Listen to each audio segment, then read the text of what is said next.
What's poppin', internet? Welcome to another episode of the Synced Up Podcast, a show where we talk about news, games, and we sandwich a little fun in between. I'm one of your hosts, Timothy DeRoe, and joining me this week, again, number one Nintendo fan, Michael Clare. What's up, Mike? How you doing? I'm doing good. How you doing? Glad to be here. Yeah, how you doing on this good Sunday? It's a real good Sunday. Had canes. Can't ask for much more. Yeah, I know we had butter on both sides, bread, Butter on both sides. cane sauce, No extra, coleslaw. no coleslaw. Sweet tea. Yep. Today, we're going to talk about next-gen consoles getting scalped like there's no tomorrow. Phil Spencer on console tribalism and the Golden Joystick Awards winners. But before we get into that, a little bit of housekeeping for you. We're on YouTube now, so if you're in your podcasting feed and you want to see some faces and you want to put those faces to some voices, you can find us on youtube.com/synceduppodcast. Or is it pod? Dude, I forgot it. You know, Just look for the blue and white logo. It's Synced Up Podcast. Synced Up Podcast. Oh, okay. This is funny. I'm gonna go on a tangent in the middle of this housekeeping. I had a dream last night that we were on the pod, right? But we had blown up, right? And the pod had become live studio audience. Yeah, not like that. Okay. But the pod had become this insane thing, and we were awesome, and we had tons of viewers. And then like on our first episode, for some reason, I guess in the dream, the vibe was this is the first episode where we have a ton of viewers. I don't know why that would be a thing, and I just completely forgot all of the housekeeping, and then like just stared at the camera for like 5 minutes, and it was live on Twitch. Yeah. And I was there, and I just let it happen. Yeah. Oh, okay. And you were like, bro, get it together. what are you doing? And so that's why it's funny that I forgot. Okay. So youtube.com/synceduppodcast. And if you watch on YouTube and you're tired of seeing our dumb faces, you can go in your favorite podcasting feed, or that's Pocket Cast, Apple Podcasts, Spotify, all the jazz. We're on a bunch that I don't know how we're on, but we're on there. Just search Synced Up Podcast and look for the blue and white logo. New episodes go up in both of those feeds, 7 a.m. Central Time Zone, gang, on Monday. I forgot the Monday. Monday Central Time Mondays 7 a.m. Central Time Zone, gang. There you go. Thank there you. go. You can also you can also write into the show at synceduppod@gmail.com with any questions, comments, concerns you would like us to discuss on the show, or just some private stuff. You're like, hey man, we think you're cool. You don't got to read this. Nobody's gonna say. Yeah, but like they're cool or.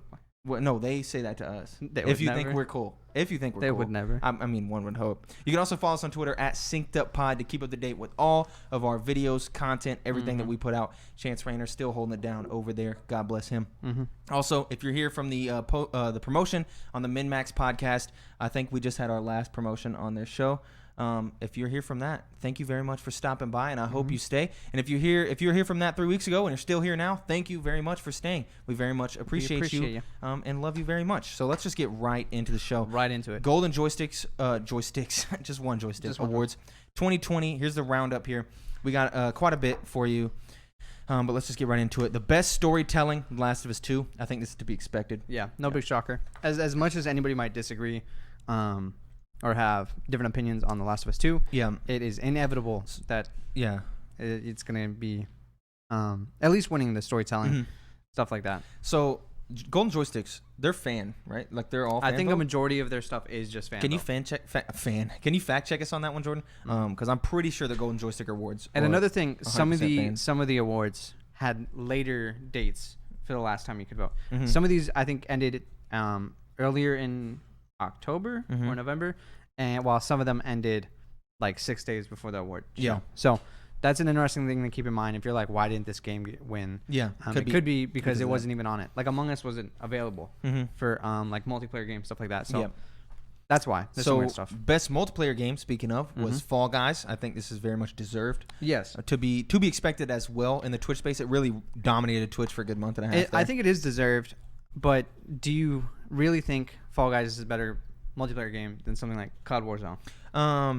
Man, I think it depends on what you want. Because like I agree that Fall Guys had the bigger moments this year. It was the bigger game. You had that whole era with Tim the Tatman. Warzone didn't have a lot of limelight, right? 100% fan vote. Okay, that's good to know. So I guess that makes more sense of why Fall Guys would win over Call of Duty Warzone. But I do think, although I will say I think Warzone is the better game, Warzone wasn't as much in the limelight this year as Fall Guys was, even though Fall Guys was short-lived and quickly replaced by Among Us.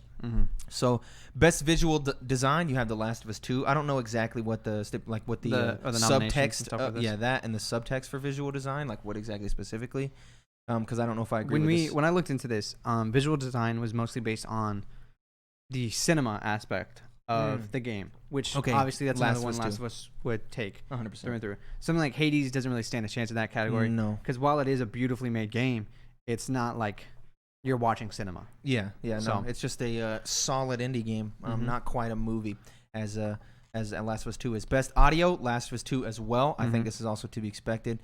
Best indie game, Hades. I don't think anyone doubted that. No, especially with Hades being such a good game, and there's some other indie games that came out throughout the year that you could argue deserve the spot. Ori and the Will of the Wisps to be the number one example there, but Hades just happened, so yeah, you're not going to beat out Hades. No, Still Playing award, Minecraft. Hey, I included this in there because that's fun. Yeah, that's a fun factoid, and I mean, it makes sense. It's the best-selling game of all time, Minecraft now at this point. So I would still play some Minecraft if there wasn't so much stuff coming out. It's crazy how every 2 years there's another boom. I think of like, of course, generations are like 20 years, whatever. But you have that new generation that comes into YouTube every couple of years. Yeah, and YouTube blows up not YouTube, but Minecraft blows up every couple of years. Comes back again. You love to see it, and Minecraft's one of those games that every time I see it or hear the soundtrack or something, I just get emotional. It's just, I do. Like when I'm just like, man, I got so many good memories playing. Playing Minecraft. I always wish I wish I had more time, and I wish all my friends had more time so we could go back to the day. Of get a Minecraft server over the summer, just spend a month doing nothing, and then forget about it. I agree. Studio of the year, Naughty Dog. Did they release anything else besides Last of Us 2 this year? So I thought this one. I don't think so. Because I could be tripping. Yeah, I think that's all they released. But what studios really release a lot? Like individual studios, but not companies. Here's the thing. It wasn't, it doesn't matter how many you released. I think Sucker Punch was on here. Who I really think deserved it was Supergiant. We've talked about them plenty of times on here. Because wasn't Naughty Dog under some fire this year for crunch and stuff like that? Yeah. Because didn't Schreier do a whole article on it? Yeah, which studio was not isn't? But like under fire for crunch. I don't understand why they get the Studio of the Year award. Is it simply because they released a really good game this year? The biggest, I don't know. But if that's the case, I'd rather give it to someone like Supergiant. Again, this is fan vote though too. You gotta keep and I guess the fans here obviously like Last of Us 2 more. Yeah. Obviously, Hades wins Best Indie Game because it's not competing against Last of Us 2. No. But it looks like they're going to give it to them each time. Yep.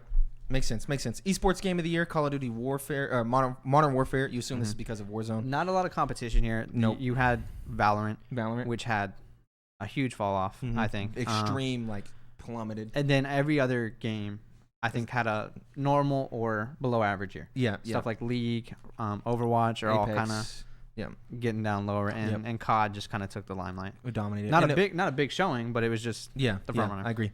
Best family game, you have Fall Guys. I agree with this pick here. This makes sense. I think other ones that you could argue for is Animal Crossing, 100%. But Animal Crossing is locked on the Switch, whereas Fall Guys that was PS Plus, so they got to a lot of people. PC. A lot of people here. Best performer, Sandra Saad, or Syed, I don't know how to pronounce it, who played Kamala Khan in Avengers. This is cool to see. I don't know if I necessarily agree with this pick. You didn't get to play the game, but she does do a really good job in the story of that game. As do, Troy Baker, Nolan North. Everyone does a good job in that game. Probably the best part of the game. This one wasn't a fan vote as far as I remember. Oh, it's not? Some of these weren't. I went to look at the nominees for this one, and there wasn't any. So I think this one was just a critic's choice, or maybe it was a submit your own answer type of thing. Yeah, who knows? So it's cool to see her up there. Yep, you like to see it. Breakthrough Award, Inner Sloth with Among Us. That makes the most sense. I mean, that game's from 2 years ago, and then it exploded beyond anyone's wildest dreams. I'm glad they gave them recognition, because I think Joystick does it to where it's strictly games from this year. But it's good to see Inner Sloth, the guys behind Among Us, get to receive an award here, because they definitely deserve it. They 100% do. PlayStation Game of the Year, Last of Us 2. I think there's an argument for Final Fantasy VII Remake. There's an argument for Ghost of Tsushima. There's an argument for a lot of the good PlayStation games that came out this year, but Last of Us 2 obviously taking it home. That makes a lot of sense to me. There was a interesting thing looking at the nominees for this one. There was games that weren't PlayStation exclusive in the nominations.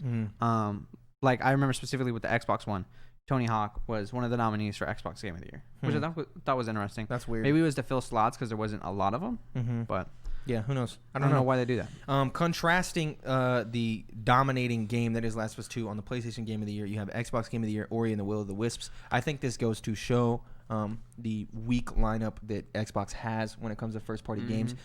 Compared to PlayStation. Now, don't get me wrong, I prefer the Xbox. If there's a game that's on both consoles, I'm going to be buying it on the Xbox, playing it with my friends. But it's undeniable the weakness that Microsoft has. And that is first-party titles. And this isn't to talk trash on Ori or anything, because that's a good game. Oh, a fantastic game. But it's just like where there was no competition for it. When you talked about PlayStation, you were like, there's a long list of competitors. Ghost of Tsushima, a dominating game. Final Fantasy VII Remake, dominating game. And it's crazy. Last of Us 2, same way. Just the competition between PlayStation and the lineup they have. Xbox, nothing really. Ori and the Will of the Wisps. As much as I love that game, like what else was up there? Microsoft Flight Simulator. Yeah, and it's just nothing crazy. Which is cool, and it's innovative, and it pushes the industry forward. I think in its own way. It's just as much as I love Ori and the Will of the Wisps, to look at it and compare it to The Last of Us 2, it's just hard to do. And they could have had Halo this year, but we again still have some iffiness there, and if that game's even going to come out at this point. And so I think Microsoft really needs to step up their game, which they have. They bought all the studios. I think in the future, it's kind of like the Oklahoma City Thunder right now. They got 18 first-round picks, bro. In 3 years, we're going to be popping off. We hope so. And we hope so. Nintendo Game of the Year, Animal Crossing New Horizons. I don't think there's any debate there. No, not at all. I mean, they did have some good games this year. It's just that none of them can come close to the gargantuan game that is Animal Crossing New Horizons. Really carried their fiscal year. 100%. I think it carried video games in general this fiscal year. Especially when March was hitting and everyone was worried about all the industries like crumbling. Animal Crossing New Horizons really came up and was like, hey, games sell still, even in the midst of this. And also, you can relax. Which is great. Most wanted game, God of War Ragnarok. That makes sense. I think there's an argument for a lot of things, but the one that's been announced so far, I think God of War Ragnarok makes the most sense to me. I agree. Critics' Choice, Hades. So I'm interested in discussing this with you, because we know that the Game Awards is 90% that panel of journalists, critics. Well, it's not a panel. It's just from all over. It's just like 180 different. That's a panel. Well, I mean, I guess I just think of panel in a different. What do you mean? Different way. Like just okay. like. Do you think a panel of like 4 people? Yeah. Oh, okay. It's a really big panel of like 180 people. Yeah. And it's 90% them and only 10% fans. Fan vote. So I'm interested to see if Hades actually does have a chance. For Game of the Year. I'm wondering what the differences are in the way that Game Awards takes their votes in for that and the way they did for this specific one. We'll have to look at that. Like IGN. Yeah. Everyone at IGN got one vote. All the games nominated, I think, all deserve it in their own way. Oh, yeah. I think it just adds more. Now I'm not as sure that Last of Us is guaranteed to get Game of the Year. Now, Last of Us did win Ultimate Game of the Year at the Golden Joystick Awards, voted on by the fans. That makes the most sense. And also contrasted to Twitter, when you look at Twitter and the amount of hate that this game gets and that Neil Druckmann still gets in his replies. I think it just goes to show that the loudest people are the. It's a very vocal minority probably that dominates Twitter. I think the people who love Last of Us 2 are not nearly as are just more hesitant to like go out and proclaim their love every day. But people will hate on the game every chance they get. Yeah, so got Neil Druckmann on post notice ready to be in his replies like, bad game or whatever. Yep. Which sucks. But that's your Golden Joystick winners. I think it's a compared to what we thought the year was going to be back in March when the pandemic was first coming around. I think it's been a bomb ass year, dude. It's still pretty good. Yeah, I think it's been a good year, and I think next year's shaping up also to be quite good. Hopefully, if we can get wraps on the whole COVID situation and get more normalized. Even the game industry can. I think the game industry might be popping next year. I think you're right. 100%. But I'm just hopeful for the future. Yeah, I'm also hopeful for the future. Also, speaking on the future of the next-gen consoles and whether or not you're going to be able to pick them damn things up, PS5 Scalper Group brags online and gets slammed by fans. A UK-based Scalper Group is getting slammed by PlayStation players after bragging about its stock of thousands of PlayStation 5 consoles. This is by Ramon Hara at GameRant. Ever since the launch of the PlayStation 5 several weeks ago, the next-generation console has been flying off shelves faster than Sony can produce it. Of course, given that the PS5 will transition players to the next generation of console gaming, its commercial success is hardly surprising. However, with so many players unable to secure one at launch, many are questioning whether scalpers had any great impact on the console's stocks. As it turns out, it appears that several scalpers, some of them part of larger groups, were able to stockpile consoles and sell them to players at a higher price. One particular scalping group called Crep Chief Notify, which is based in the UK, even bragged about their PS5 stocks, which are reportedly in the thousands on social media. According to the group's post on Twitter, it has secured over 2,500 consoles as of November 20th and even proclaimed that reselling isn't going away. Of course, this post angered many players around the world who have been tirelessly looking to purchase a PS5 from retail. I know a bunch of people personally. One user expressed their disappointment saying, "Scalpers are scum, but they wouldn't exist without people being too willing to pay their marked up prices on in-demand goods." Most of the post comments reflected the same sentiment, with some calling to unite all players to refrain from buying the PS5 from scalpers to rob them out of profits that they expect to make by reselling the PS5 at a much higher price. It appears that inventory of the PS5 are still low, not only in North America, but also in Europe and Asia, where PlayStation fans are facing similar problems. In a statement released by Jim Ryan, the president and CEO of Sony Interactive Entertainment, it has been revealed that, quote, absolutely everything is sold. Of course, this may be disappointing to most players who could not secure a PS5 during its launch in select territories. However, players in the U.S. still have another chance to grab the PS5 this year, given that several retailers such as Walmart, Best Buy, and GameStop have all confirmed that they will be offering PS5s on Black Friday, which just happened. Shocking, they ran out. Players should note that all the aforementioned retailers will only offer the console online, given that the PS5 won't arrive in physical stores until 2021. At the moment, it is unknown how much stock of the console will be available on Black Friday, but players should expect that it will be minimal. And it was minimal. Yeah. So the reason I put this here article in the doc is to talk about the scalping thing that is happening in the industry right now. It doesn't really seem like you're seeing it that much on the Xbox side. At least the press isn't reporting on Xboxes being out, even though they definitely because are. the demand is always so much higher for PlayStation. Yeah. Even when you just look at the numbers of sold, you know, PlayStation's numbers are like 3-4 times much. Yeah. Just because of initial sales. Yeah. I think that the number I saw was like 11K and 3.5K. Was something like that. Yeah, I don't know. And it's just the demand for PlayStation's higher. Xbox probably has the same amount of stock as PlayStation does. So they're more able to readily get it into the hands of people that want it. Yeah. But it looks like PlayStation's just like out. Yeah, we're out. Done. And you do see this, people upselling their consoles for a 1100, 900, stuff like that, depending on which version of the console or if they got a bundle or whatnot. I think my stance on this whole thing is it sucks. It sucks for people to buy up. I mean, 2,500 consoles. Their defense was, we got to make money, as if this was their day job. 2,500 consoles to buy up and then resell at a markup of double or more is absolutely fucking insane. I think the actual number that they came out, because I looked on their Twitter, was 3,500 consoles was actually how much they ended up being around that number. And selling 3,500 consoles at a markup of like $1,100, like, do that math. Jordan, bring up a calculator. Do that math. Just do like 3,500 times 1,100. I don't want to do it in my head. I would rather not. I don't want to think about that. I got to do math. I got my alarm now, and I got to do that math thing to turn my alarm off. Yeah, God, no, it's just so scummy. It is scummy, 100%. Yeah, $3,850,000. I mean, not made, you cut that in half, but you don't. Yeah. Well, yeah. So like 1 point. Yeah, cut like 40%, 40 to 45% off, because they're more than doubling the markup on them hoes. And yeah, you make a lot of money. Yeah, and it's insane. I mean, this isn't anything new. You know, you've seen this in the industry forever, whether it's shoes. I think it's just so big now because they aren't in physical stores. You can't go wait in line. You have to get them online. You can't pre-order. And so your only avenue to acquire these consoles is being completely swarmed by people with and the thing is, like, programs. the normal man or woman can go stand in line 6 hours before a store opens. Not everybody knows how to program a bot to be able to buy it instantly. No. And that stuff costs money. Like that.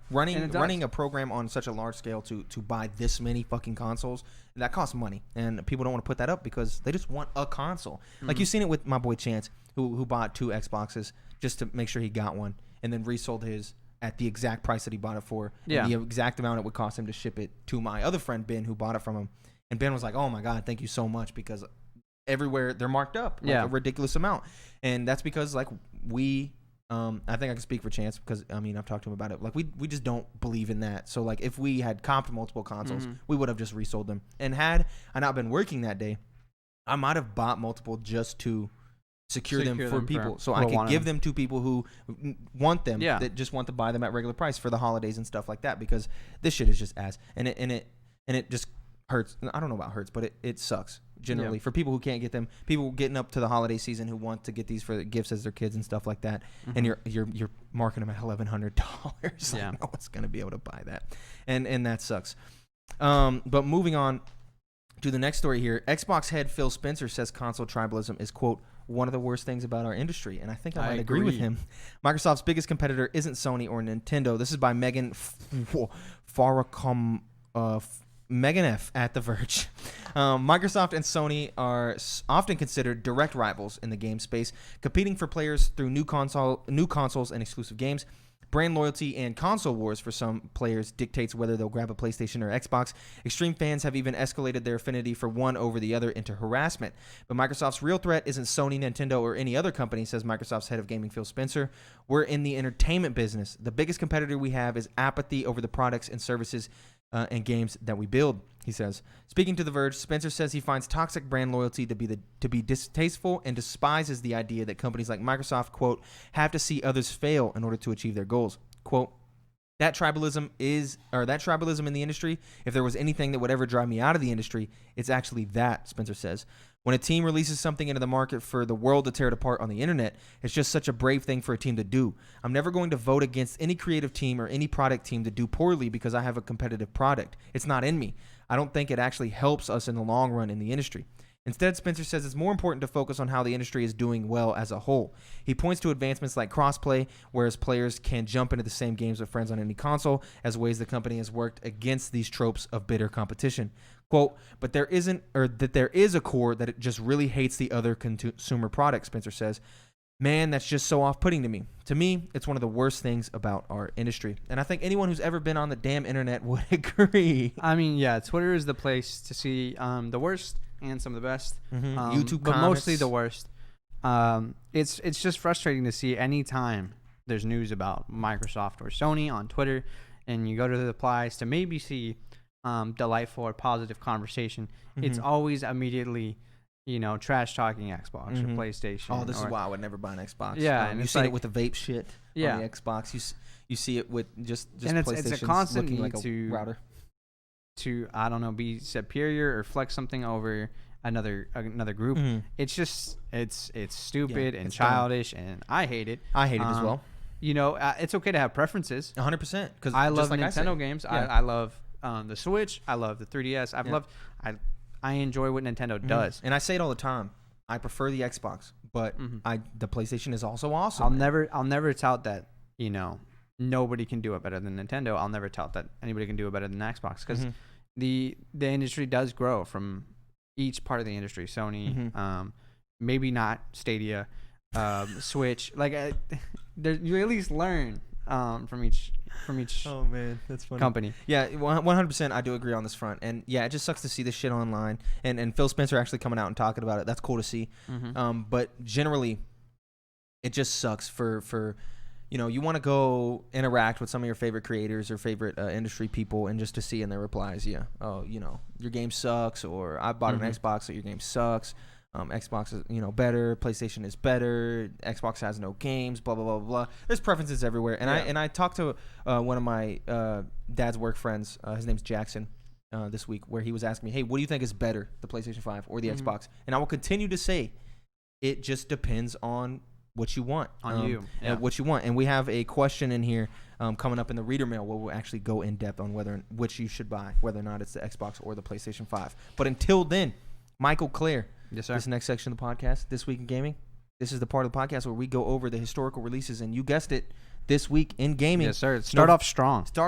November 29th. Not a damn thing according to GameFAQs. I couldn't really think. There was nothing on there. That's 5 days in a row, because I'm pretty sure the last, or maybe it's 4. The last couple of days of last week also had nothing. It's just a lot of Japan releases and stuff like that. And as much, I'm nothing against Japan. I prefer to talk about North American releases, because that is where I live, after all. November 30th, Quake 2 in 1997. Gotta love the Quake games, man.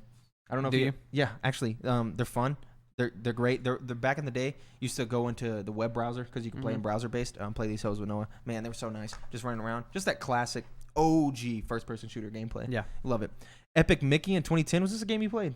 I actually didn't get to play Epic Mickey. I never did either, but it was one I always wanted to play as a kid. Yeah. I seen the box art, and I had a Wii, and I was like, man, this was always the game I wanted to play. Just never got it. Epic Mickey, and this is just a weird thing, and the Blob are so intertwined in my head. No, I'm 100% with you. It happens to you too? 100% with you. And I can't explain why. I can't either. It just like, if I think about Epic Mickey, the box, I always think about the Blob. Now, could it be that when those games came out, because that GameStop has their games in alphabetical order, Is it D that after Epic Mickey was always the Blob? I honestly think it has something to do with the box too, because maybe I'm misremembering, and this is all pointless.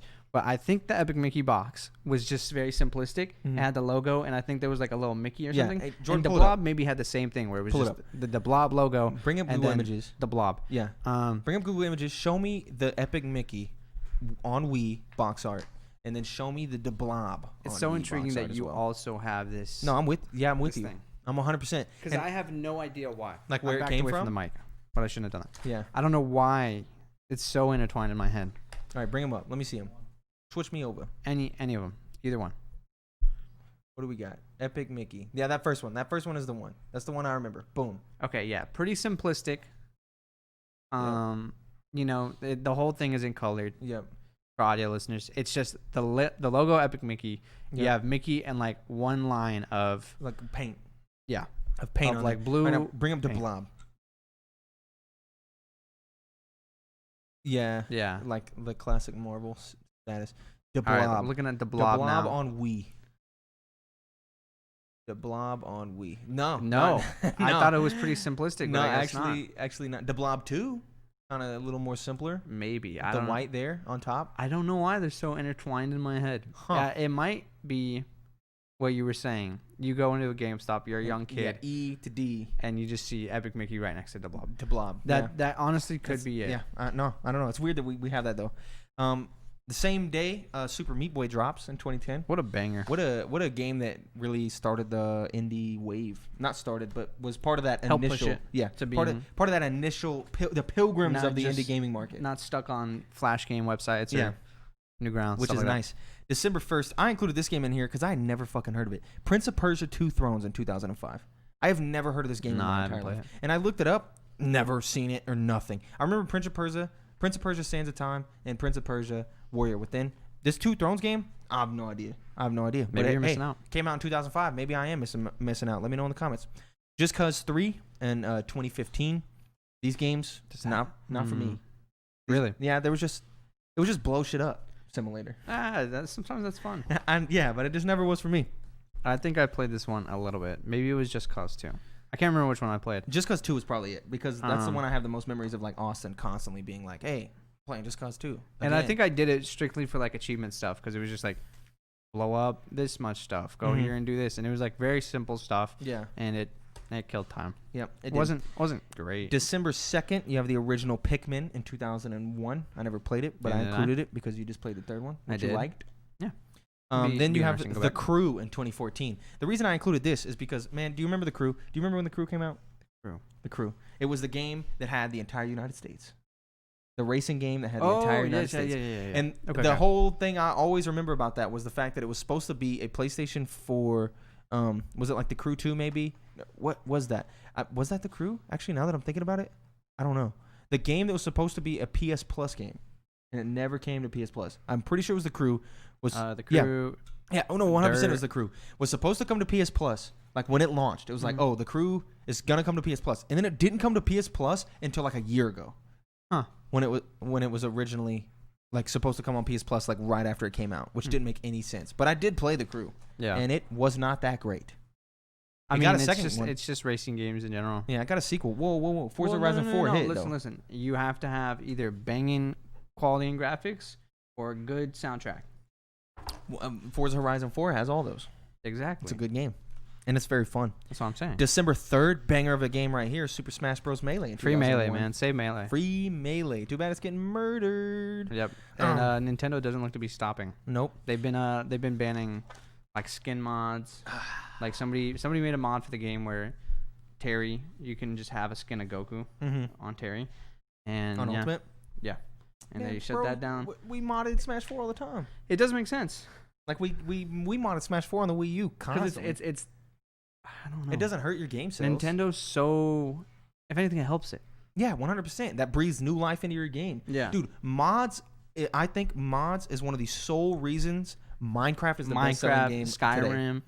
Games like that stay alive because they have mods staying like power. Yes, 100%. And Minecraft wouldn't be the best-selling game of all time without mods. And I understand going after like, no one's making the emulation stuff gets a little more iffy because it's like if people are using illegal copies of games, okay, weird. But also your game's 19-year-old, kind of move on. Yeah. But like if it was Smash and someone was using emulators to play Smash, that's weird. Mm-hmm. You mean Ultimate?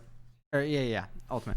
But it's a skin mod. Why are you so like defensive over that? It's not messing up your IP or anything. It really does breathe new life into your game, and I really do not understand this stance, this soapbox ass stance that Nintendo is taking on this. Like maybe if somebody added Goku as a character and then they released a DLC of Goku, I can understand then, like, hey, they're getting to play this character for free when we have a paid DLC. Yeah, next it then, but that's not the case at all. It's literally just a skin. Yeah, doesn't make sense. I don't get it. Yeah, me neither. A year later, Link to the Past comboed with 4 Swords drops on the Game Boy Advance, and I include this because I had that and I played a lot of it. Kind of crazy that those games came out in the same year. They didn't come out in the same year, but the combo pack where they were both on the same cartridge. Okay. Yeah. No. I mean, in my head, I thought Melee and that combo pack came out in the same year. Oh, no. Year later. Yeah. December 4th, Mario Kart 7 on the 3DS in 2011. The classic 3DS. Yep. That's the classic one where you could download the thing. Download and play. Yep. Download and play it, even though you didn't own the game, which was cool. No. Well, Mario Kart DS. Oh yeah, originally was the first one to do it. Yep. You're right. Far Cry 3 comes out in 2012, a year later. That's also good. Yep. Good ass game. I did play that one. You get what's his name? Vi. What's his name? What's the dude's name? What's the villain's name? Voss. That's it. It's Voss. Yeah, Vi's from Rogue Company. Voss, the iconic villain, one of the best video game villains that people put on the top of their list there. December 5th, you get Super Mario Strikers in 2005. That was the soccer one, right? Yep. That's a good game. That's a good game. It's fun. And then in 2014, you get Captain Toad Treasure Tracker. Also a quite good game. Yeah. I played it a little bit, and then when it came to the Switch, I almost got it, but I didn't. Yep.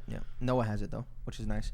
We're actually going to skip the game this week and move on to Reader Mail because we have a lot of Reader Mail. And fun fact, we have our first Reader Mail from someone that we don't know, which is hyped. That's true. Which is hyped. So let's. But I feel like I've known Fielding here my whole life. Yeah, so do I. So this is a section of the podcast where we go over Reader Mail, and you can write into the podcast at synceduppod@gmail.com. See, how did I not know that off the top of my head? I've been doing this for almost a year.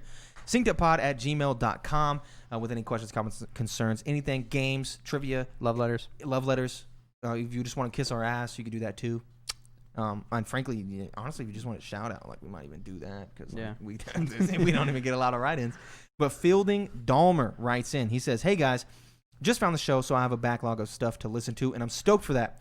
I love the back and forth you guys have. My question is, can you create a new Warzone class for me? It can be a joke class or a serious one or even both. I can report back my results and how it went. Also, what are some of your favorite guns in the Call of Duty series? Keep up the good work, Fielding Dahmer." So, Fielding, first off, thank you very much for writing in. Thank you. Being the first person that we don't know personally in our friend group to write in to our podcast. That was exciting to see that come in. And honestly, I don't want to I saw the email and texted Tim immediately. Yeah, I don't want to gush over it for too long, but it honestly made me feel really good. So I do appreciate you writing in, and I would like you to report back this class I made for you, even though it's quite bad. Now, I'm going to give you a little bit of leeway here in this class. Before we get into our favorite Call of Duty guns, I'm going to give you a little bit of leeway. You're going to have some personal choice. So you go into Warzone, click that Create Class button. Go to that primary weapon. I need you to put on that primary weapon any LMG you want. Doesn't matter. Doesn't matter. I'm giving you choice. Okay. This class, you're gonna be slow. All right. I call this class the turtle, but I gotta give you some leeway because it's so slow. So you grab yourself the LMG, go through the attachments. I'm also giving you leeway on the attachments, but every attachment you put on has to lower your movement speed or your sprint speed or your sprint out speed. It has to lower your speed in some way, shape, or form. Okay. That is the stipulation. Go on to that secondary. I'll give you two choices. You can either put on the knife, and then I don't have Modern Warfare installed on my Xbox, and I didn't look it up, which I should have done. I don't know if Warzone has the M248 grenade launcher like Cold War does. If so, throw that on there. If not, RPG. Okay. You can't get a lock on one. No lock on one. I like the idea of having a knife and then also being the slowest build possible, so you can't chase anyone down. Yeah. For our primary, obviously we're gonna go with C4. Makes the most sense. Slow. You can't throw it very far. Stun grenades for your equipment. So you can chase them down. The reason I say stun grenades is because you need your opponent to be as slow as you. Okay. It's the only way you're gonna have any shot here. So stun grenades. For your perks.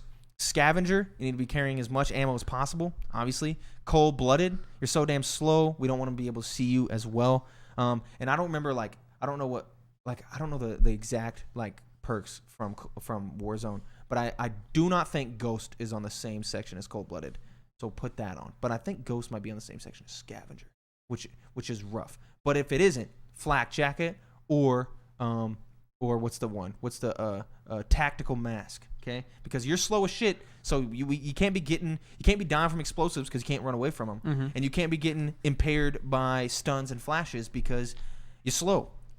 So that's the class, and I don't think wild cards are in Warzone, and if they are, you don't get one. I'm sorry. And you can report back if you can win a game, if you can. No, I don't know. There's nothing. Absolutely, nothing I can do for you. I will give you a. I'll just say I love you. Even though I already love you, I'll love you more. If you can win a game in Warzone with this god-awful class, there's no way. You will be a legend. That's You'll be a legend. Not possible. So let's get into our favorite guns in the Call of Duty series. I think there is one completely obvious choice here. There's no other gun that you should be saying, and that gun is the MP5. Let's be completely honest. The MP5 is a god-tier gun, and hey, you want to talk about it's OP, you use the OP gun, sure, you can shit on me, you can teabag me all day, I don't care. The MP5 is the best gun in Call of Duty, and every single Call of Duty, the MP5 is always the most OP at the start. They nerf it, people get pissed because it's nerfed too much, then they rebuff it. And it's not quite as good as it was at the start, but it's still better than other guns. It's the MP5. 100%. I haven't played a Call of Duty game in 5-6 years. You got the new one, though. You got the new one, though, right? Have you good, Jordan? Have you installed the new one? Yeah, yeah, I've installed it. We haven't played it yet. Yeah. I gotta finish with Valhalla, but I looked at some Black Ops 2 guns, and I think the Scar was the one I probably put the most. What? The Scar, dude? Listen, bro. Even Jordan is shocked. It's cringe time with Michael. Sorry. Wow. The Scar? I think so. I also said the Evo. Wow. Like the Scorpion? Yeah. Scorpion Evo? Yeah. I think that gun was okay. What was the DLC guns? Oh, there was the white one. There was the DLC gun from Black Ops 2. Now that I think about it, the DLC guns might be what I use the most. Look up Black Ops 2 DLC guns. Because wasn't it the Peacemaker? No, that's from the Peacekeeper. That's from Peacekeeper. Apex. No, that's not what I'm thinking of. Here, throw it up so we can see. DLC weapons for Black Ops 2. Yeah. Is there not a piece? DLC guns. Wait, it was look it up. Black Ops 2 Peacekeeper. I think that's actually what it's called. No, Mike's. You know on what it. I'm talking about? No, Mike's completely on it, bro. It's called the Peacekeeper. It's white. Yeah, there was. The very first DLC had a gun. Let's bring it up so I can see. Because now that I think about it, I probably use those the most because they were good. This might save my cringe. Yeah, that's it right there, baby. I use the Peacekeeper so much. That gun's great because it was like a submachine gun assault rifle combo. Yeah, because I remember I looked at the weapons for Black Ops 2 before this podcast, and I looked at all those guns. I was like, none of these are ringing a bell. But the Peacekeeper was definitely it. Yeah. Now that I look at it, yeah, it came to me finally. Some other notable picks: the Intervention from Modern Warfare 2, classic. Of course, Jordan knows the Barrett 50 cal from Modern Warfare 2 as well. Also I will a classic. agree with that. The Ballista from Black Ops 2 is a very good, solid gun. Now, hey, you might say these are all sniper rifles. That was my phase sniper montage trick shot era for me. So that's why I was sniping. Don't sleep on the combat knife, bro. I know it's not a gun, but come on, that thing's great. You throw a smoke grenade, they can't see you and shit. It's great. Love the combat knife. It's fun. The ACR, yeah, that's also a nice gun. Do you want the dual wield Rangers? You want to hear my quick story on my time in the COD clan scene? Yeah, go for it. My friend hits me up. We're playing Call of Duty, right? I noticed he joined a clan, and I was like, "Hey, I'm in a clan. I want to join you. I want to play with you guys. Can I join the clan?" And he was like, "Yeah, come on. Let's do on the clan tag, baby." Yeah, and let's go hang out with the guys. And then they're like, "All right, everybody, line up over here." I guess my username wasn't Clairebear back then. Whatever it was. Like, hey, go stand right there. Oh no, you had to set up for the trick shots? I was the training dummy for like a solid day. Nah, and then you quit. I was like, nah, I'm just bro, gonna go back to duo queues. And we always took turns, man. What we did was we would play a free for all match, and we would quickscope with each other, and it was the last person to get to last, like the last person to hit 29. That's the person who had to set up. Okay. So that's how we did it. I rolled up, was the chain, told me I was like, all right, peace. I wish you. My legacy was short lived. I wish you luck on this class in Warzone. I don't know if you're gonna get any wins. I hope you do. And I hope you liked our picks for the Call of Duty guns. Again, thank you for writing in, person Fielding Dahmer. We appreciate you. We do. Now on to the next person who writes in quite frequently. We got quite a bit from this person. After playing with the Xbox Series X and the PS5, which would you recommend for more for kids, teens, families, single adults, etc.? So I think. Are you gonna say his name? Oh yeah, this is from Trey Black. Okay, of course, yeah. I was saving it. No, there's like a bunch in here, so for some reason I was waiting until we got to the end. But yes, this is from Trey Blackburn, the classic. You know him, you love him. He writes in all the time. Thank you very much, Trey. All right, for kids.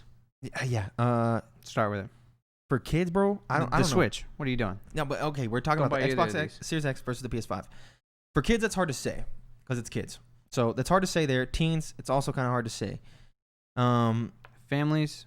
Xbox for the families, simply because of Game Pass. Yeah, you buy Game Pass, and all of a sudden you have games for everybody in the house. Yes, Game Pass is incredible. The family sharing works a lot better on Xbox when you make someone your primary console. It makes it easier to buy one copy of a game and let multiple consoles play it at the same time. I do that with Chance all the time. I very much appreciate him. I do for with that. my brother now. We got to figure it out. Yep, and it's very nice, and so that's very good for families. For single adults. Probably the PlayStation. But I think there's an argument for the Xbox because, again, this is what I was talking about earlier. It really comes down to right now. I don't know. It really comes down to what you want out of games. Xbox Series X Game Pass is unrivaled in terms of value and what you're getting and how much you can play. If you're someone who doesn't buy a ton of games every year, but would like to play a bunch of games every year, maybe pick the Xbox because you can buy a Game Pass and you can play a damn near infinite amount of games. All the Xbox games, all the games coming down the pipeline that we were talking about. 3 years from now, we're going to be a god tier on Xbox with all these new first-party games. They're going to be day and date on Xbox Game Pass. And sure, there's an argument for just have a PC. If you're someone who has a PC and you're looking to buy one of these consoles, I would say buy the PS5 because the Xbox Series X is essentially going to be doing the same thing that your PC does. A lot of those games on Game Pass are going to be on PC as well. And so I don't think it's as necessary to grab the Xbox. And with crossplay happening here, there isn't an argument for if your friends are on Xbox, go there. Yeah. If your friends are on PlayStation, go there. I think for most single adults, it's just going to be the PS5. Yeah, because of the games. The deal breaker is, what do you want? Incredible first-party games that rock the awards every year and that are a 90 and above on Metacritic, or do you want this incredible deal, a bang for your buck? There's God-tier games on there as well, and you're going to be able to play a lot more games. It really depends on what you want specifically. And for me, I prefer the Xbox. Obviously, I am blessed and privileged enough to be able to afford both consoles, and so I have both of them. And if you can get both, sure, get both if you want. But if you had to pick one, do you want the first parties? Go for PS5. Do you want the value? Go for the Xbox. Yeah, and I think that's really what it comes down to. And I think you could agree. Yeah, pretty much for all that I agree. I think the PS5 is going to take over for most of the single adults. Simply because if you're buying a PS5 right now, you probably have a PC. You probably have old gen. So I think there's just more merit to getting a PS5. Yeah, if you want a next-gen experience. Yeah, if you want one right now. And I will say, I haven't given too much of my thoughts on these. The Xbox Series X feels so much more next gen for me because I didn't have an Xbox One, right? Yeah. I skipped a step and it feels real next gen. But for the average Joe, I think for whoever, if you're jumping from Xbox One to Xbox Series X, I agree with you on this. It doesn't feel as next gen as PS4 to PS5. The PS5, because of the UI change and all of that stuff. There's so much more that makes it feel next gen. 100%. And so I think if you want a better next gen experience, the PS5 is the better one to get now. Yeah. But if you're someone who hasn't been into console gaming and you're looking to get in right now, the Xbox might feel next gen for you. It might feel like that crazy thing like it does for Mike. But I do agree with him. The PS5 UI and the controller make it feel more next gen. Yeah. When playing both consoles, playing the Xbox, it's the same UI. Granted, it was faster. Everything looked better. It was great, and I was happy to be playing. But if I was someone who wants something to feel super next gen, and I got $550 in hand, and someone's going to hand me either or console, I would say if you really want that next gen feel, something that feels different and like a leap, go with the PS5. Yeah. I think that kind of answers the next question too, which is what next gen features would you consider the best reason to buy each console? Yep. Game Pass for Xbox and controller. The controller is definitely the thing for the PlayStation. Haptic feedback we could talk about it here all damn day, but nothing is quite like that. That holding is it the in your future of hands. gaming. That's where we're gonna end up eventually. It's just more haptic feedback to whoever's playing the game. Graphics, you kind of reach. You're gonna reach a stall out point where things just can't look that much better. I don't know. They say render distance is things that can change, but it's just like you're gonna hit a point, right? Yeah, you think. I mean, who knows? You have to eventually. Who knows? But haptic feedback, I think, is so untouched that's where all the growth is haptic feedback. Haptic feedback in VR, but VR more for the educational space. Yeah, but I think that's where VR grows too. Is also haptic feedback. Yeah. Oh yeah. I think Ethan has haptic feedback on his VR little controllers for his whichever one is the Valve Index. So yeah, haptic feedback. You gotta love it. Next thing from Trey here. What are each of your top 3 upcoming exclusives that you're excited for? So if I had to, let's break it down here. Let's talk about PlayStation first. Okay. I think the obvious picks here are Ragnarok. What else do we got? Horizon Forbidden West is another solid pick. What else do we know from them coming down the pipeline? Whatever just confirmed stuff. Yeah, whatever Naughty Dog has coming next, obviously. Honestly, if whatever the next Persona game is, Persona. That's probably what I'm going to be excited for. Final Fantasy VII Remake 2. Yeah. Obviously. That's up there. Favorite game of all time. Now, if we had to switch over to the Xbox side of things here, Halo Infinite, despite where it's at right now. It's kind of crazy to say because I don't even know if that's in the top 3 I'm most excited for at this point anymore. Yeah. A lot of my hype for that game has died down. I guess it might still be in my top 3. Yeah. For me, it's Psychonauts 2. I've been talking about that game. I'm not there. I know you're not there. I'm not there. But I've been talking about that game since it was first announced. There's my burp. So I'm very excited for that one. I guess Halo Infinite probably still going to be up there for me. Hellblade: Senua's Saga for me. Obviously, the sequel that we all been waiting for. Whatever the We Happy Few developers are up to, I really liked We Happy Few, and they bought them out and they're playing that. Fable, not sure how I'm feeling about it. I played Fable 3. Granted, don't burn me at the stake here. I didn't like it. I didn't think it was that good. Did you say it didn't hold up? It didn't. Well, I never. Or are you talking about the original time you played it? I never played it originally. Okay. I didn't play it till like a couple of years ago, and I played Fable 3. So it just didn't feel that great, and I had no nostalgia for it and stuff. So maybe this one will be the thing that gets me. I don't know. Who knows? And this next question from Trey Blackburn is specifically for Mike. As the world-renowned #1 Nintendo fan, what do you think Nintendo's next big thing will be? Motion controllers for the Wii, touchpad for the DS, combination for the Wii U, portability for the Switch, etc. What do you think Nintendo got's coming down the pipeline? I mean, the next thing that's weird, because they got it.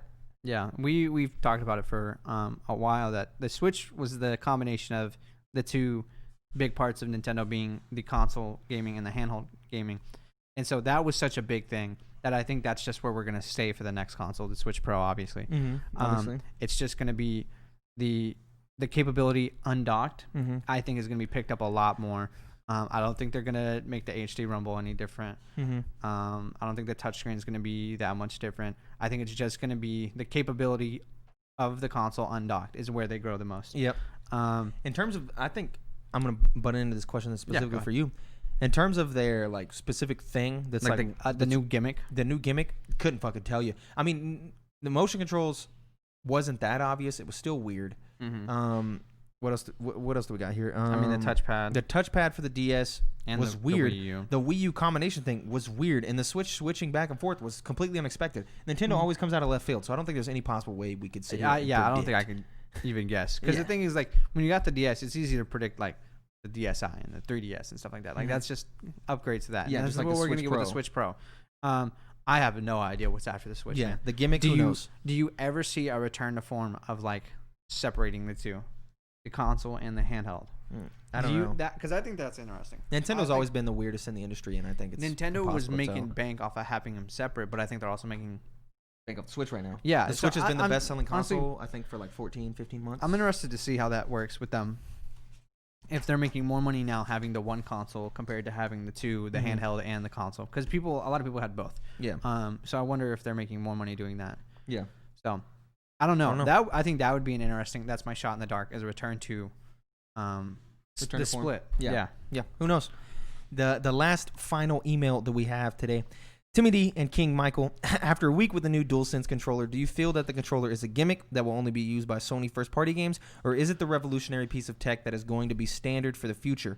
One of your biggest fans, Chance Rayner. Of course, good old classic Chance Rayner, holding it down on the the Twitter. True. He's still running that for us. We appreciate him for that. But specifically for you, Chance, the PS5 controller, I don't know if you've got your hands on one, is great. It'll be a shame if this is just used for first-party games. And don't get me wrong, Astro's Playroom is using it, the capabilities of it, beyond any other game right now. But I think in Miles Morales it feels cool. I think in Demon's Souls it feels cool. And all the games that I've currently played with it, it feels cool. And in these first-party games, I do agree with you. I think it's a little bit of both. So I think Xbox might join the game 5 years from now, throw some haptic feedback in their stuff. Who knows? It depends on where it goes. I do agree with you that I think it might be mostly used by Sony first parties, but I also don't think it'll be a gimmick. Like that's where I'm at I think now. The only reason you won't see it in something like these third-party games or indie games is because of how much more resources you probably have to pour in to making the haptic feedback. So you're not going to see an indie game. I think that's why you see it. Not because it's like, no, I don't want to use the touchpad on the touch screen on the Switch, just because like there's no reason to really develop for that. The haptic feedback enhances the experience way more than something like a touchscreen does, 100%. or like HD Rumble. HD Rumble is really good, but like it's crazy. That's almost packaged in. In Astro's Playroom, feeling that bow, the resistance, and feeling the different materials as you pitter patter your feet on them. It's crazy. It's so much more than a gimmick. I really want to see it used well. Yeah, I think I can agree with you though, Chance, that it could end up being a gimmick, not because I think it's a gimmick, but because the industry just doesn't flow with it, and that it doesn't have the resources to make it right now. Because the touchpad, frankly, was kind of a gimmick. Was used interestingly in the first several rounds of first-party games that came out on Sony. Wasn't really used as anything other than a map button for third parties. And then as the Sony games continued, it still pretty much became a map button for them as well. And you still seen in some games where you could swipe and do different things, but people never did that. Like it just never really was a thing. Whereas in like Killzone and what's the game, Infamous Second Son, you seen cool, interesting swipe things on there. The touchpad, wiping your finger around it and stuff like that. The touchpad does still feel gimmicky. And Miles Morales, you could swipe on it to bring up your phone. To look at whatever the app thing is for it. I can't remember what it's called. But I felt like that was gimmicky. I'd rather just have that in part of my map. But haptic feedback does feel like more than that. It's crazy. 100%. I'm very excited for the future of gaming simply because of haptic feedback. Yep. So am I. Goodbye VR. Haptic feedback's my new best friend. And that is it for the reader mail section. Thank you, Trey, Chance, and Fielding Dahmer for writing in to the show. We very much appreciate you. I know we got some more questions by Trey in the bank that we can pull out next week, but write in with some more questions. And any of y'all people who don't normally write in, if you think like maybe we won't read it or maybe it'll be weird, hey, don't think that at all. Write in. We'll read it. We'll read it. And if you're not good at English maybe, or you think you can't make a question right, I might do some editing in there to make it sound better to the video people, but we'll still read your question on here, so don't worry about it. And that's synceduppod@gmail.com once again if you want your stuff read on the show. This next section of the podcast, the WYBP section, the What You've Been Playing section. What you've been playing, Tim? This is where we talk about what we've been playing. I didn't edit mine. I've just been playing Demon's Souls, man. It's true. I pretty much dropped hard off the face of the earth on the Valhalla train. My apologies, Chancellor Rayner, for that one. I know you very much are disappointed in me because I didn't make it to the end, although I did put 40-something hours into it. I'm now 30 hours into Demon's Souls, and I'm going for the platinum. And I'm close. I'm about to beat it the second time. I'm in New Game Plus. I'm about to beat the New Game Plus. And then I just got to like sprint to some bosses and cheese them to get some souls real quick. And then throw them to the Miracle guys and finish those last couple of trophies there. But I do have the majority of the trophies now at this point. So I'm going for the Demon's Souls Platinum, which I will have by the end of the week. And then I'm hoping to rush through Spider-Man Miles Morales in the middle of this week in order to make it in time for Immortals Phoenix Rising on Friday. I think you can. I think you'll be able to knock out Miles Morales in like 2 days. Oh, yeah. Depending on if you want to plat it or not. You might, because I think you'll have the time. But yeah. What have you been playing? Miles Morales. Of course. Let's start there. I, on the opposite of Tim, am able to balance all the games I'm playing. Can't do it, man. Can't play more than one. I'm sorry. Been playing Miles Morales on the PlayStation. I will say I've hit a point where I've just tried to do all the side stuff on the map because my main focus right now in my head is Age of Calamity and Valhalla, and I don't want to play Miles Morales without giving it my full attention. So I'm going to do Miles Morales later and just knock out the story. I've been playing Age of Calamity on the Switch. I think it's a phenomenal game. Phenomenal in a fun sense, not in a critically acclaimed cinematic piece. Even though there are moments in there that are like very heartfelt and warming. Yeah. If you care about the lore of Breath of the Wild, which I think a lot of people do. So I think if you enjoyed Breath of the Wild at all, definitely look into Age Calamity or wait for it to go on sale and only be like $40 instead of $60. It'll happen. That one's good. And then I'm also been playing Valhalla. Who knows how far in I am? I'm like 35 hours in, but I do every little thing on the map. Of course, it's nicer to have the little dot system instead of the normal system. Great, dude. It's so it just makes me feel better, and it looks but good. I still do every little thing on the map. Yeah, so do I. I did up to the point that I played. And then also I played a little bit of Bugsnax. I've mostly been watching Kylie play. So have I. But there's some moments where I'm like, give me the controller right now. Yeah. I want to figure this out. And so that game's pretty fun. It's cute. Yeah, it's cute. It uses a little bit of the haptic feedback too. Good games all around. Very accessible. I mean, Kylie, someone who doesn't play games all the time, she played Animal Crossing. It was really her first foray really into like really gaming. Yeah. Getting a console and Besides stuff. like mobile gaming and stuff Yeah, like that. and she's quite bad, unfortunately, at the dual analog sticks, but that's how people are who are new. Everybody at the start is just bad at dual analog. We really take for granted how dual analog sticks is very confusing and difficult for people to learn, and we know it like the back of our hands, which is great for us, but hard for them. And despite that fallback, when her constantly having to look at the controller, she's very much enjoying her time and loving it. And I like seeing her enjoy the game. I like seeing her just play the game, and when more people coming into gaming is just great. So and that's fun. And so accessible for people who don't really know how to play games. And also it's on PS Plus. So for $10 you pick up PS Plus. There's a few other games on there. Hollow Knight. I can't remember the other one. Can't remember what it was, but also Bugsnax, and just pick that up and play it. I also got finessed by an 11-year-old in Among Us this weekend. Did you? Played some Among Us with Kylie's family, and this little 11-year-old. I thought it was marinated you, huh? Yeah. I thought it was Kylie's brother, and I was like, oh, he just made a wonderful play. He finessed me so well, and I was like, get him. Double cross. We voted him out.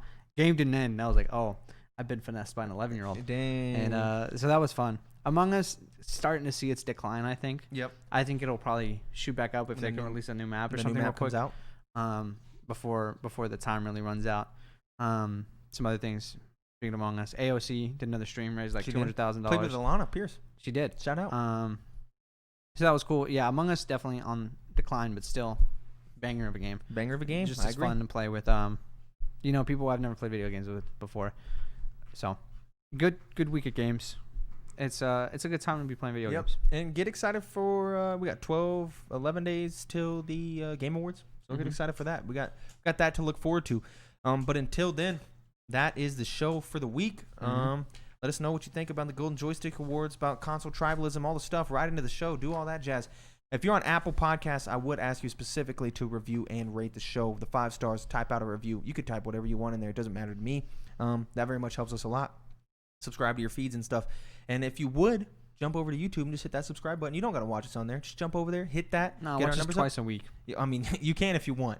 But you get our subscriber count up. That's nice. We would also appreciate that. Like it, comment, everything. We've been pretty good about replying to comments, and that's pretty nice. And we like the interaction. We appreciate all the MinMax people. Enjoy talking to you. We've been shown so much love from the MinMax community, them coming over and really showing us the love. And shout outs to y'all for that. We very much appreciate it. But until next week, we are out. Bye. Goodbye.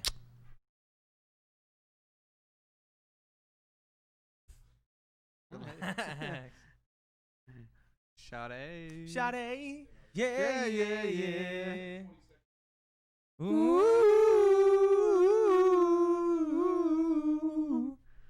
Yeah. Snap your fingers. Do your step. You can do it all by yourself. Jordan Lance. What? Okay. Didn't make sense because I just said his name. I know. Yeah, we're good.